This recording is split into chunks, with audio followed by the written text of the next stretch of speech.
खुदा तेरी कैसी खुदाई है, तूने कैसी ये दुनिया बनाई है।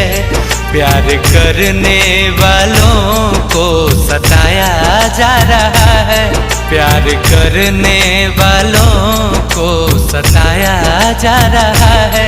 क्यों मोहब्बत का नक्शा मिटाया जा रहा है, क्यों मोहब्बत का नक्शा मिटाया जा रहा है।